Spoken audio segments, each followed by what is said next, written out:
Okay, we're going to be reading Acts chapter 21 on to Jerusalem from the New International Version. After we had torn ourselves away from them, we put out to sea and sailed straight to Kos. The next day, we went to Rhodes and from there to Patara. We found a ship crossing over to Phoenicia, went on board and set sail. After sighting Cyprus and passing to the south of it, we sailed on to Syria. We landed at Tyre, where our ship was to unload its cargo. Finding the disciples there, we stayed with them 7 days. Though the Spirit, they urged Paul not to go on to Jerusalem. But when our time was up, we left and continued on our way. All the disciples and their wives and children accompanied us out of the city, and there on the beach we knelt to pray. After saying goodbye to each other, we went aboard the ship and they returned home. We continued our voyage from Tyre and landed in Ptolemais, where we greeted the brothers and stayed with them for a day. Leaving the next day, we reached Caesarea and stayed at the house of Philip the evangelist,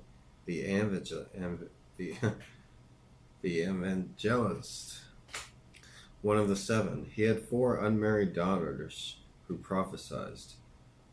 After we had been there a number of days, a prophet named Agabus came down from Judea.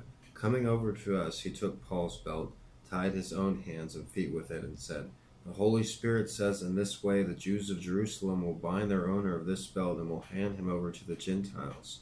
When we heard this, we and the people there pleaded with Paul not to go up to Jerusalem.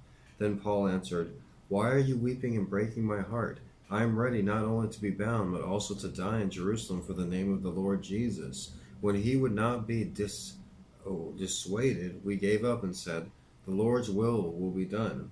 After this, we got ready and went up to Jerusalem. Some of the disciples from Caesarea accompanied us and brought us to the home of Manason, where we were to stay. He was a man from Cyprus and one of the early disciples.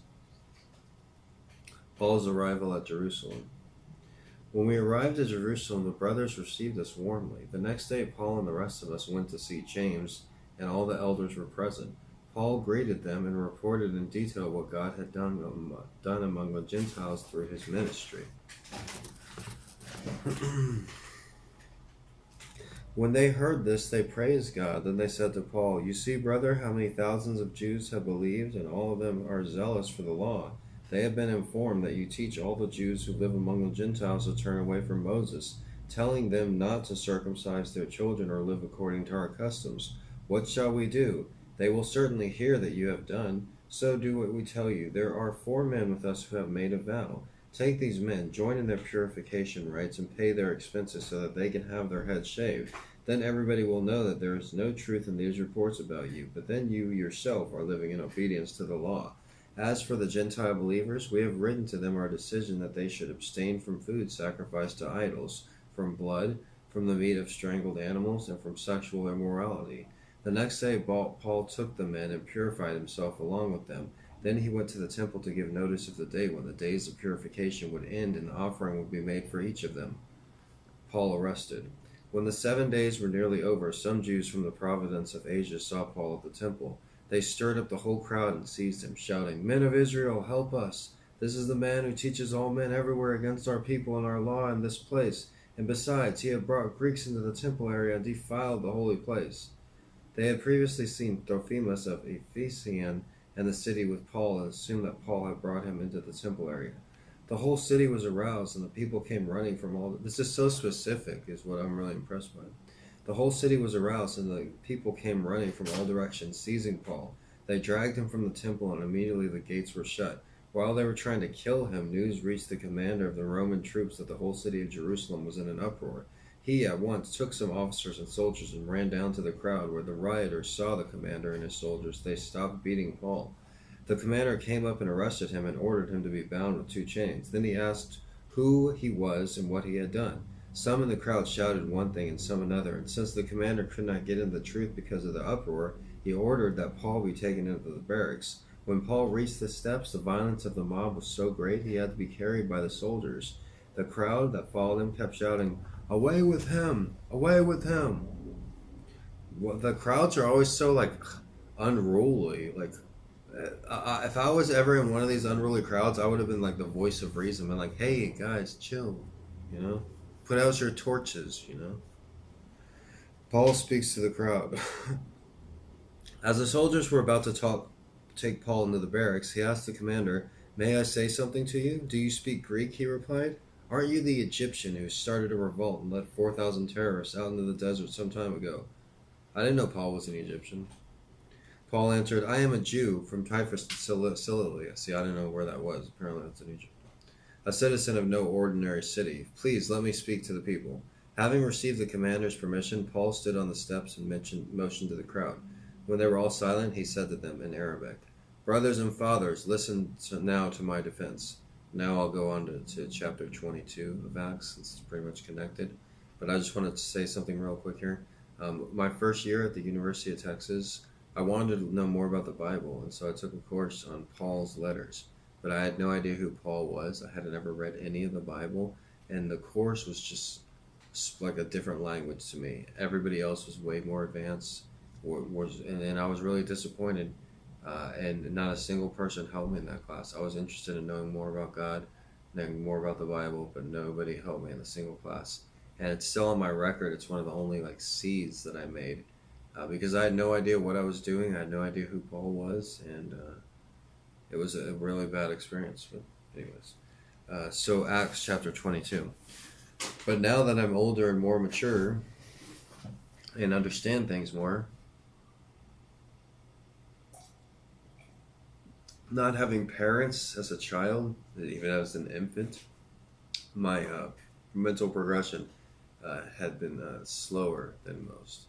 I had to learn everything like a different rate. So anyways, this is now Acts chapter 22. I haven't paused it or anything because they're pretty much connected. The end of Acts chapter 21, verse 40 is, having received the commander's permission, Paul stood on the steps and motioned to the crowd. When they were all silent, he said to them in Arabic, and then it switches over to chapter 22, verse 1. This is Paul speaking. "Brothers and fathers, listen now to my defense." When they heard him speak to them in Arabic, they became very quiet. Then Paul said, "I am a Jew, born in Tyrus of Cilicia, but brought up in this city, under Gamaliel. I was thoroughly trained in the law of our fathers and was just as zealous for God as any of you are today. I persecuted the followers of this way to their death, arresting both men and women and throwing them into prison, as also the high priest and all the council can testify. I even obtained letters from them to the brothers in Damascus and went there to bring these people as prisoners to Jerusalem to be punished. About noon, as I came near Damascus, suddenly a bright light from heaven flashed around me. I fell to the ground, and I heard a voice say, 'Saul, Saul, why do you persecute me?' 'Who are you, Lord?' I asked. 'I am Jesus of Nazareth, whom you are persecuting,' he replied.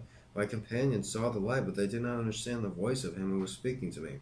'What shall I do, Lord?' I asked. 'Get up,' the Lord said, 'and go into Damascus. There you will be told that you have been assigned to do.' My companions led me by the hand into Damascus because the brilliance of the light had blinded me.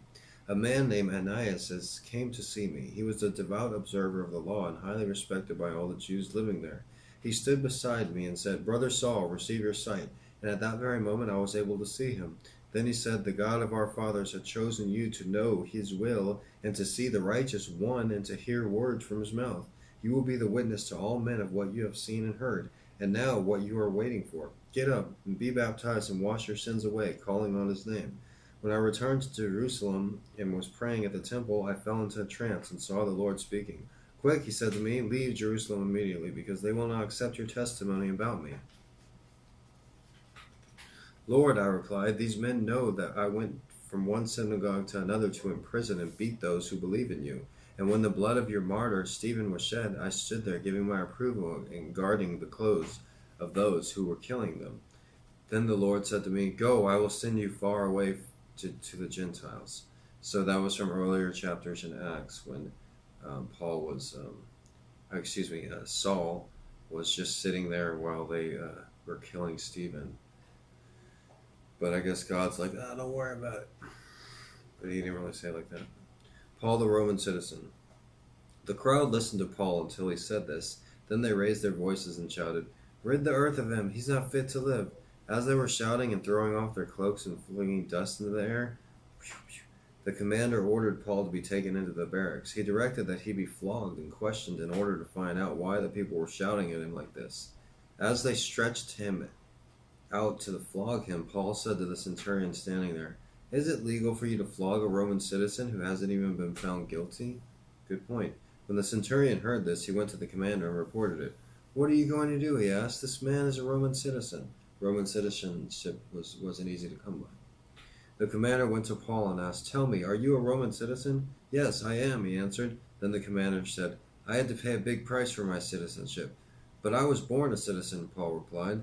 Those who were about to question him withdrew immediately. The commander himself was alarmed when he realized that he had put Paul, a Roman citizen, in chains. Before the Sanhedrin.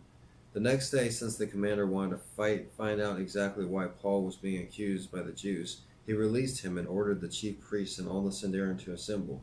Then he brought Paul and had him stand before them. See, and it's continuing on, so I'm going to go ahead and continue. This is Acts chapter 23 now. Paul looked straight at the Sanhedrin and said, "My brothers, I have fulfilled my duty to God in all good conscience to this day." At this, the high priest Ananias ordered those standing near Paul to strike him on the mouth. Then Paul said to him, "God will strike you, whitewashed wall. You sit there to judge me according to the law, yet you yourself violate the law by commanding that I be struck." Those who were standing near Paul said, "You dare to insult God's high priest?" Paul replied, "Brothers, I do not realize that he was the high priest, for it is written, 'Do not speak evil about the ruler of your people.'" Then Paul, knowing that some of them were Sadducees and the other Pharisees, called out to the Sanhedrin, "My brothers, I am a Pharisee, the son of a Pharisee. I stand on trial because my hope in the resurrection of the dead." When he said this, a dispute broke out between the Pharisees and the Sadducees, and the assembly was divided. The Sadducees say that there is no resurrection, and that there are neither angels nor spirits, but the Pharisees acknowledges them all.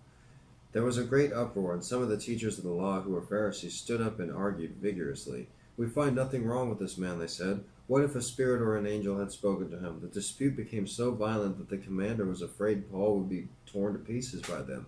He ordered the troops to go down and take him away from them by force and bring them to the barracks. The following night the Lord stood near Paul and said, "Take courage. As you have testified about me in Jerusalem, so you must also testify in Rome." Once again, it's extremely detailed, I noticed, and things that you would expect. Like some people are like, "There's no the angels," or "You didn't get talked to by God." Like half of the group is like, "No, we don't believe you." The other half is like, "No, we believe him. We saw the truth." Yeah. The plot to kill Paul. The next morning, the Jews formed a conspiracy and bound themselves. They had killed Paul. More than 40 men were involved in the plot. They went to the chief priests and elders and said, "We have taken a solemn oath not to eat anything until we have killed Paul. Now then, you and the Sanhedrin petitioned the commander to bring him before you on the pretext of wanting more accurate information about his case. We are ready to kill him before he gets here." But when the son of Paul's sister heard of this plot, he went into the barracks and told Paul. Then Paul called one of the centurions and said, "Take this young man to the commander. He has something to tell him." So he took him to the commander. The centurion said, "Paul, the prisoner, sent for me and asked me to bring this young man to you because he has something to tell you." The commander took the young man by his hand, drew him aside, and asked, "What is it you want to tell me?" He said, "The Jews have agreed to ask you to bring Paul before the Sanhedrin tomorrow on the pretext of wanting more accurate information about him. Don't give it to him, because more than 40 of them are waiting to ambush him for him. They have taken an oath not to eat or drink until they have killed him. They are ready now, waiting for your consent at their request." The commander dismissed the young man and cautioned them, "Don't tell anyone that you have reported this to me." Paul transferred to Caesarea. Then he called 2 of his centurions and ordered them, "Get ready for a detachment of 200 soldiers, 70 horsemen and 200 spearmen to go to Caesarea at 9 tonight. Provide mounts for Paul so that he may be taken safely to Governor Felix." He wrote a letter as follows. Claudius Lysias, to His Excellency Governor Felix, greetings. This man was seized by the Jews, and they were about to kill him, but I came with my troops and rescued him, for I had learned that he was a Roman citizen. I wanted to know why they were accusing him, so I brought him to their Sanhedrin. I found that their accusation had to do with the questions about their law, but there was no charge against him and that deserved death or imprisonment. When I was informed of a plot to be carried out against this man, I sent him to you at once. I also ordered his accusers to present to you their case against him. So the soldiers, carrying out their orders, took Paul with them during the night and brought him as far as Antipatris. The next day they let the cavalry go on with him, while they returned to the barracks. When the cavalry arrived in Caesarea, they delivered the letter to the governor and handed Paul over to him. The governor read the letter and asked what province he was from. Learning that he was from the Sicilia, he said, "I will hear your case when your accusers get here." Then he ordered that Paul be kept under guard in Herod's place. So that was Acts chapter 21, 22, and 23. They're basically all together with the story about Paul. I'm not familiar with the story, but it's pretty interesting. And I notice how detailed it is, and stuff that you think they wouldn't have thought of, they thought of. Um, I appreciate you watching this. Don't forget to hit the subscribe button if you haven't already. And if you enjoyed my reading, put this somewhere on your Facebook or on your Instagram or somewhere like that, and help this channel grow. Once again, thanks for listening, and thanks for all your positive comments. Have a nice day.